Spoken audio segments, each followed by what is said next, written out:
Radhe Radhe everyone. इस channel में आप सबका बहुत बहुत स्वागत है। कैसे हैं आप? आशा करती हूँ कि आप सब बहुत अच्छे होंगे। सबसे पहले आने वाली नवरात्रि की आप सबको हार्दिक शुभकामनाएं। आज के व्लॉग में मैं आपको माँ के 9 दिन की सरल से सरल पूजा करके बता रही हूँ कि माँ की घट स्थापना कैसे करें, कैसे माँ को विराजमान करें। सबसे पहले चौक पूर के चौकी रखी है, उसके ऊपर लाल कपड़ा बिछा लिया है और चावल से अष्टदल कमल बना लिया है और तांबे के लोटे पर रोली से स्वास्तिक बनाकर उसको कंठ तक भर दिया है। अब जल में हम हल्दी की गांठ, सुपारी, 1 रुपया, फूल, रोरी, चावल जल में छोड़ देंगे और अशोक के पत्ते लगाकर एक कटोरी में चावल भर कर कलश के ऊपर रख देंगे और उसके ऊपर नारियल रख देंगे। तो मैंने यहाँ नारियल रख दिया है। अगर आप कलश की स्थापना नहीं करना चाहते तो आप एक पात्र में जल भर कर अवश्य रखें। वैसे माता के व्रत में कलश रखना अनिवार्य रहता है। अगर आप नहीं रखना चाहते, अगर नहीं हो सकता तो आप एक पात्र में जल भर कर ज़रूर रखें। और यहाँ पर चावल का आसन देकर मैंने माँ दुर्गा की तस्वीर को विराजमान कर दिया है। अगर आपके घर में माँ दुर्गा की प्रतिमा है तो आप उसको पूजा में ज़रूर रखें।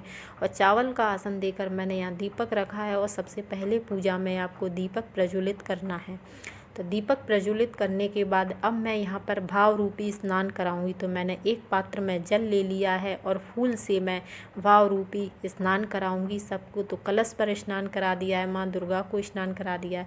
वैसे कलश पर सभी देवी देवता विराजमान रहते हैं। गौरी गणेश की पूजा भी कलश पर ही हो जाती है। तो यहाँ पर फूल में रोरी चावल लेके मैंने दीपक का पूजन किया है। अब मैं कलश का पूजन करूँगी, फिर मैं माँ दुर्गा का पूजन करूँगी। तो बहुत सरल तरीके से मैं आपको यह पूजा विधि करके दिखा रही हूँ।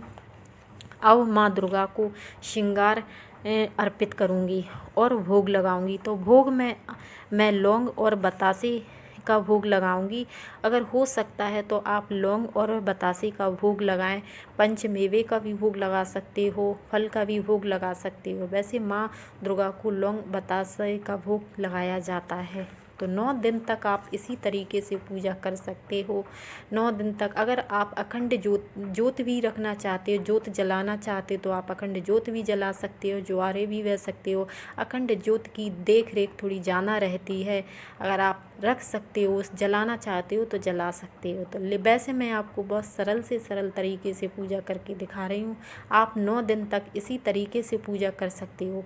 अब यहाँ पर मैं धूप दिखाऊंगी। तो धूप देने के बाद फिर मैं पूजा करने के बाद आप माता रानी से निवेदन करेंगे, हे माँ, आप मेरी पूजा को स्वीकार करें और मुझसे जाने अनजाने में जो भी भूल चूक हो उसे क्षमा करें और आप अपना आशीर्वाद मुझ पर और मेरे परिवार पर सदैव ऐसे ही बनाए रखें। और आपको 9 दिन तक इसी तरीके से पूजा क्षमा याचना करना है। वैसे माँ तो माँ होती हैं, उनका हृदय बहुत सरल और सहज होता है।